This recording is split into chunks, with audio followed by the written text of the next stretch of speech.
Good morning.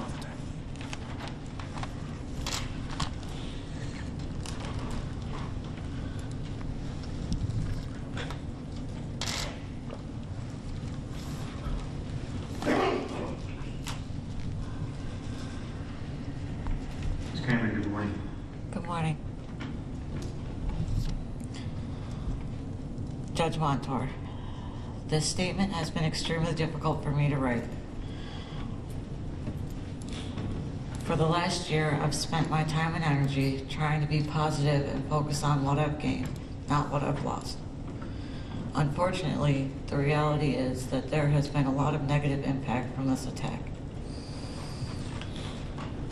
78 seconds is how long it took to forever change my life. For 6 months, my children went without their parents. Not just being around them, but completely without seeing, hearing, and talking to either of us and not knowing why. 80 days I spent in the hospital fighting and working to navigate my new life so I could get back to them. I had to relearn things most people do without thinking. Breathing, eating, drinking, walking, talking, even using a bathroom. 27 days of my life are completely gone. Time that my family spent worried that they would never get me back. 2 months is how long it was before I was allowed to have a drink of water.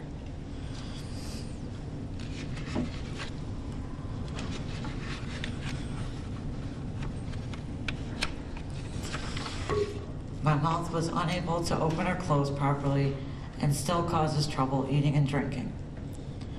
My eyes still don't close fully when I sleep, causing them to dry out and could cause future eye damage. I was terrified of showering for months because it felt like being on fire all over again. But it was required daily to make sure I didn't get any infections or other medical problems. I couldn't sleep for weeks, and the times I did manage to rest, I was plagued by nightmares so vivid and terrifying, I'd wake up feeling overheated and afraid to sleep. Over a dozen surgeries, hundreds of painful bandage changes, countless doctor's appointments, therapies, endless counseling, numerous medications, and my procedures and healings still aren't complete. I spent last Christmas comatose in surgery, the first Christmas since my younger sister passed away, and my family spent it in the waiting room, worried that they would lose another family member. My son's 3rd and 5th birthdays I missed because I was still hospitalized and unable to visit with them.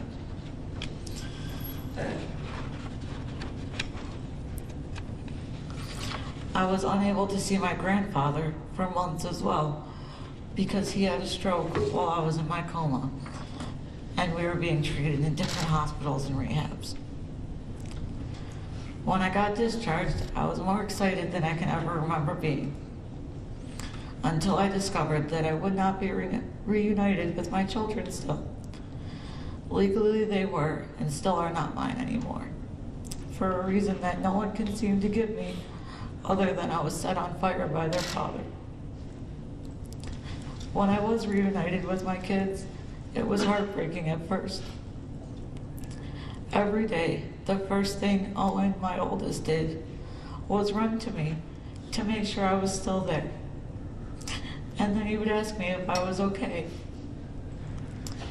If I put my coat on to go outside, he would lock the door, scared that I wouldn't come back again. Hearing them wake up at night and not be able to help them myself because I couldn't open their bedroom door. Having them tell me no when they needed help with something and that they wanted someone else to do it because I couldn't. Everyday tasks seem impossible now. Stopping at gas stations make me nauseous and physically sick. Going out in public anywhere causes horrible anxiety and sadness. Picking up the kids from school, I see the other kids move away or hide because they're scared of the way that I look. The ones that don't ask disheartening questions like, why are your hands like that? Can you still eat? Can you still move? Going grocery shopping. Strangers stop me and ask me if I'm the girl who was set on fire, causing simple, necessary errands to be constantly filled with pity and grief. I have received uncountable messages from people all over that reach out because they too have been in violent situations or know someone who has, making it impossible to move on from this. I am now and will always be the girl who was set on fire and the woman that spoke out about it. Public places and events are terrifying because if somebody I thought I knew so well and cared for could do something like this, who knows what a stranger is capable of.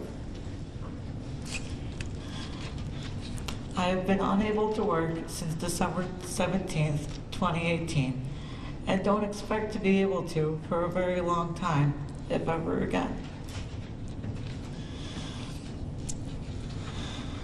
I will forever be handicapped and have to deal with the aftermath from this event. The only change in consequence Jonathon White has to face is imprisonment. This sentence won't change his actions or the damage they caused, but they could bring an amount of justice and peace to my family and I. Knowing he cannot cause any more harm to us or anyone else would be a sliver of relief in a life filled with pain, suffering, stress, and unknowns. I doubt the amount of time he gets will make him apologetic, sympathetic, or significantly change anything for him because he believes he did nothing wrong. But the sentence could make a world of difference, not just to me and those around me, but to anyone in a violent situation. This can show not just him, but everyone, that acts like these are unthinkable, inexcusable, and will not go unpunished.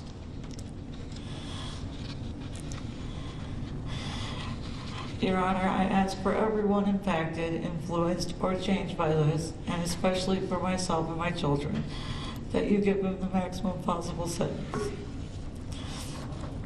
And then I have another part that I added after that just recently happened.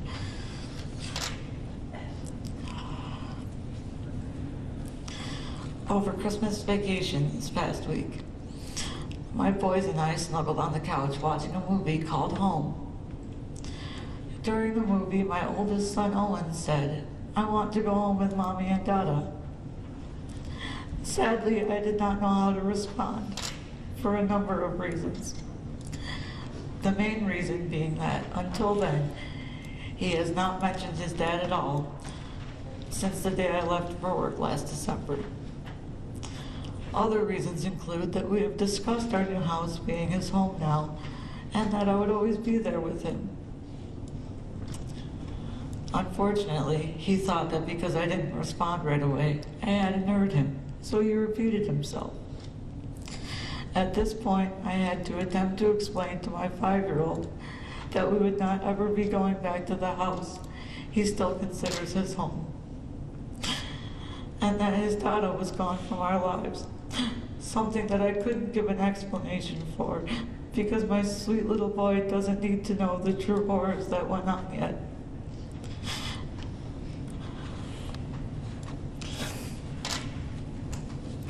And someday, I will have to tell all of my children the full truth of what their father did.